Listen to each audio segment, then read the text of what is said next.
কিরে কোথায় তুই? ঘরের মধ্যে বসে কি করিস? সামনে আয়, দেখ তোর জন্য কারা আসছে। কিরে?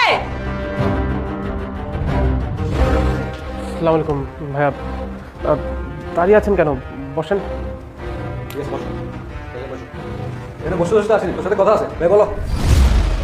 সাজিদ, তোমাদের স্বামী স্ত্রীর মধ্যে প্রতিদিন কি হয়? আমাদেরকে 3 ভাইকে তোমার বাসা আসতে হলো, সব কিছু খুলে বলো। আরে বড় ভাই, তুমি কি পাগল হয়ে গেছো না? এখানে তোর কথা শোনার জন্য আসি না কেন? হ্যাঁ, আরে যা শোনার যা বোঝার তা তো বাসায় মিলে বলে দিয়েছি আমাদেরকে। এখন এখানে যে কাজের জন্য আসি সেটা করো। তোমরা খালি আমার একটু টাইম দাও, আমি ওরে এখানে আধা ঘন্টা বানাবো, তারপর আমার বোন এখান থেকে চলে যাবো। এই যে চুপ কর, বড়দের সামনে কিভাবে কথা বলতে হয় সেটাও শিখিসনি। সাজিদ, বলো, খুলে বলো সব। ভাইয়া ও কি বলবে? ওর বলার কোনো সাহস আছে? কি হলো এখন চুপ কেন? চুপ করে কেন আছিস বল? নাকি আমার ভাইদের দেখে তোর সাহস সব শেষ হয়ে গেছে? খুব তো বলতি যে তোর খবর করে দিব, ওই গেল সেই সাহস। আমার কি করবি কর এখন? তুই খুব ভালো করে ভাবছিস যে আমার কেউই নাই, এই যে আমার 3 ভাই আছে, এখন তোর কি অবস্থা হবে তুই সেইটা দেখ। খুব সাহস তোর, কথা বল, বল কথা। এই চুপ কর, বেয়াদব একটা। এই তুই দেখছিস না বড় ভাই এখানে আসছে কথা বলতেছে, আমি কথা বলতেছিলাম। আর তুই যদি এত কথা বলিস তাহলে আমাদের কেন ডাকছিস? হ্যাঁ, তাহলে আমরা চলে যাই, তুই বিচার কর। আর সাজিদ, কি হয়েছে? চুপ করে আছো কেন? বলো, তুমি কি হয়েছে বলো। আমি আর নতুন করে কি বলবো ভাইয়া, সবই তো শুনলেন যে 2 দিন পর পর ঝামেলা হয়, 2 দিন পর পর অশান্তি হয়। আর একটা সংসারে যদি এত অশান্তি লেগে থাকে তাহলে সেই সংসারটা কি সুখের হয়?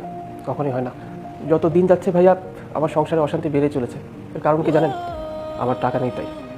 আমি মনে হচ্ছে ওর কাছে বোঝা হয়ে গেছি ভাইয়া। ছোটোখাটো একটা ব্যবসা করি ভাইয়া, ব্যবসা থেকে যা রোজগার করি তাতে হয়তো আপনার বোনের মন ভরাতে পারি না। আপনার বোনেরও তো এটা বোঝা উচিত যে আমার স্বামীর সামর্থ্য কতটুকু। আমার স্বামীর যতটুকু সামর্থ্য, আমি যদি আমার সামর্থ্যের বাইরে গিয়ে স্বামীর কাছে কোনো আবদার করি, আমার স্বামী তো সেটা দিতে পারবে না, এটাই স্বাভাবিক।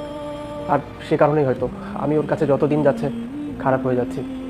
মাঝে মধ্যে আমাকে বলে, এই এলাকার অনেক আত্মীয় স্বজন, অনেক ভাবিদের সঙ্গে মেলামেশা, মাঝে মধ্যে এসে না আমাকে খোটা দেয় ভাইয়া, যে অমুক ভাবির হাজব্যান্ড এত লক্ষ টাকা খরচ করে সোনার হার বানিয়ে দিল আর তুমি সামান্য একটা কানের দুল আমাকে দিতে পারো না। এসব খোটা শোনার পরে ভাই মানসিকভাবে একজন পুরুষের কী অবস্থা হয় আপনারা নিশ্চয়ই সেটা বুঝতে পারছেন, কারণ আপনাদের ঘরেও তো বউ আছে। এত কিছুর পর যখন আপনাদের বোন আমার সঙ্গে খারাপ ব্যবহার করে ভাইয়া, তখন আর আমার বলার কিছুই থাকে না। এই এত লেকচার দিস? হ্যাঁ, আরে যে ভাইয়া তোমরা দুজন চুপ করে বসে আছো, আমি বুঝলাম এখানে কি জন্য আসছো তোমরা। ও লেকচার শুনতে? এত লেকচার শোনার কোনো টাইম নেই। তোমাদেরকে আমি আগেও বলছিলাম, হ্যাঁ, এই যে লাফাঙ্গা ভব ঘুরে এই লোকটার সাথে আমার বোনের বিয়ে দিও না। তোমরা তো আমার কথা শুনো না। এখন দেখো, এখন বুঝো ঠেলা। ও একটা কাজ করে না ঠিক মতো, আমার বোনটাকে কত কষ্ট দিচ্ছে। তোমাদের কাছে এগুলো ভালো লাগে? আমাদের 10 টাকা পার্সেন্ট একটা মাত্র বোন, তার নিয়ে এই সমস্যা। তোমরা চুপ করে বসে আছো, ও লেকচার শুনতেছো। এই তুই চুপ কর। তুই এত বড় বড় লেকচার ছাড়তেছিস, তুই কি করিস? হ্যাঁ, খাস তো আমার আর বড় ভাই গাড়ি উপরে বসে কাম কাজ কিছু করিস? হ্যাঁ, আর বড় বড় লেকচার স্যারে চুপ থাক, একদম একটা কথা বলবি না। বাহ, কি সুন্দর হিরোর মতো এতক্ষণ ডায়লগ দিলি, তাই না? আমি খুব ভালো করে বুঝতে পারছি যে কিভাবে ভাইদের সামনে আমাকে অপমান করা যায়, তাই না? ভাইয়া আমি তোমাদেরকে বলছি আমি কোনো কিছুই করিনি। এই যে আমার জামাই কোনো কাজ তো করেই না, আমার তো কোনো সকালে পূরণই করতে পারে না। ও আমাকে একদিন বলে যে আমি ব্যবসা করবো, তোর ভাইদের কাছে টাকা এনে দে। আমি বারবার বোঝানোর চেষ্টা করলাম, না, আমার কোনো কথাই শুনছে না। উল্টো আমার সাথে খারাপ ব্যবহার করছে, আমাকে আমার গায়ে হাত তুলেছে। একদিন রাতে ঝগড়া হয়েছে, আমাকে দরজা বাইরে রেখেছে। আমি এত রিকোয়েস্ট করলাম যে আমাকে বাইরে রেখো না, আমার কোনো কথাই শুনছে না। আর তুই এতটা কোত্থেকে শিখলি? হ্যাঁ, আমার গায়ে হাত তুলে আমাকে মিথ্যা অপবাদ দিয়ে এখন বড় বড় কথা বলছে। ভালোই তো নাটক করতে পারো। আমার মনে হয় কি তোমার ব্যবসা চাকরির কোনো কিছু দরকার নেই, অভিনয় করো, তুমি ভালো অভিনয় করতে পারো। মৃত্যু একটা মীরা, যথেষ্ট অপমান করে ফেলেছো, আর অপমান করার দরকার নেই। সাজিয়ে গুছিয়ে কত সুন্দর করে আমার নামে মিথ্যা বদনামগুলো দিলে তোমার ভাইদের কাছে। আচ্ছা একটা কথা বলো তো, আমি কবে তোমার গায়ে হাত তুলেছি মীরা? বিয়ের পর থেকে শুরু করে আজ অব্দি কোনোদিন আমি তোমার গায়ে হাত তুলিনি। তুমি আমাকে যথেষ্ট অপমান করো, সব অপমান আমি মুখ বুঝে সহ্য করি। আর আজকে এমন একটা জায়গায় এনে তুমি আমাকে দাঁড় করালে, পুরো বিচারের সম্মুখীন করে ফেললে। এতটা অপমান আমাকে না করলেও পারতে। ভাইয়া আপনারা তো সব কিছুই শুনলেন, সংসারটাকে আগলে রাখার জন্য কত কষ্ট করছি আমি। আমার দোষটা কোথায় আপনারা বলতে পারেন ভাইয়া? চাকরি কি এতই সহজ যে আমার মন চাইলেই আমি ভালো স্যালারির একটা চাকরি পাবো? এই দেশ তো আমাকে চাকরি পেতে দিচ্ছে না। এদেশে চাকরি পেতে গেলে তো মামা খালুর জোর লাগে, না হয় টাকা লাগে। এখানে আমার দোষটা কোথায়? সামান্য একটা ফুলের দোকান থেকে যা ইনকাম করি তা দিয়ে আমি তো চেষ্টা করে যাচ্ছি আপনার বোনকে ভালো রাখার। ভাইয়া অনেক হয়েছে, কিন্তু আমি আর নিতে পারছি না আপনার বোনের এই অত্যাচার। আমি যদি ওকে টাকা দিতে পারি, ওর চাহিদা পূরণ করতে পারি, তাহলে আমি ভালো স্বামী। আর যদি দিতে না পারি তাহলে আমি কাপুরুষ। আপনাদের যদি মনে হয় যে আপনাদের বোনকে আপনারা আমার কাছ থেকে নিয়ে যাবেন, তাহলে আপনারা যেতে পারেন। সাজিদ ভাই, তুমি যা বলছো আমরা সবই বুঝতে পারছি। আসলে দোষটা তোমার না, দোষটা আমাদের বোনেরই। দেখ বোন, একটা সংসার ভাঙা যতটা সহজ, তার থেকে কঠিন একটা সংসার করা। তুই যে তোর হাজব্যান্ডের সাথে প্রতিদিন ঝগড়া করিস, এক একটা ব্লেম দিস, না মিথ্যা কথা বলিস, শুধু শুধু যে সংসারে অশান্তি করিস, এটা কি ঠিক?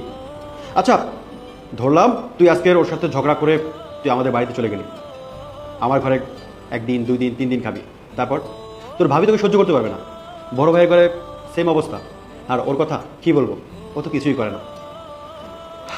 একটা কথা কি জানিস, মেয়েদের কোনো বাড়ি হয় না। থাক ভাইয়া, তোমাদের আর কোনো কিছু বলতে হবে না, আমি সব কিছু বুঝতে পারছি। আর আমার ভুলটা ধরিয়ে দেওয়ার জন্য তোমাকে অনেক ধন্যবাদ। আমি যে আমার হাজব্যান্ডের সাথে সবসময় ঝগড়া করি, ঝামেলা করি, আর তোমাদেরকে সবসময় বলি যে সবসময় আমার জামাইয়ের দোষ, আসলে দোষটা আমারই। ও অনেক ভালো একটা ছেলে, আমাকে ভালো রাখার চেষ্টা করে, কিন্তু ওই যে আমার চাহিদা অনেক বেশি, আমার এটা চাই ওটা চাই, এইটা কোত্থেকে পূরণ করবে? ও তো তেমন একটা ইনকাম নেই। আমি যদি এই জিনিসটা বুঝতে পারতাম তাহলে কিন্তু আমাদের সংসারটা অনেক সুন্দরই হতো। ও তাহলে সব ঠিক হয়ে গেল, এখন আর কোনো ঝামেলা নাই। আর আসলে সাজিদ, তুমি কিছু মনে করো না, আমি ওর কথা শুনে সত্যি মিথ্যা যাচাই বাছাই না করে এখানে চলে আসছি তোমার সাথে ঝগড়া করতে। যত হলো ভাইয়ের মতো, হ্যাঁ, আমাকেও ক্ষমা করে দিও, তুমি একসাথে থাকো তোমরা তাহলে। আচ্ছা, অনেক কথাই হলো, এবার তোমরা ফ্রেশ হও, আমি রান্না করে সবাই একসাথে খাবো। আরে না বোন, এখন এসব ঝামেলা করার কোনো দরকার নেই, অন্য আরেকদিন এসে পেট চুক্তি করে খাবো, ঠিক আছে? ভাইজান তাহলে সব কিছু মিটিয়ে গেল, এখন চলো। সাজিদ থাকো ভাই, চল।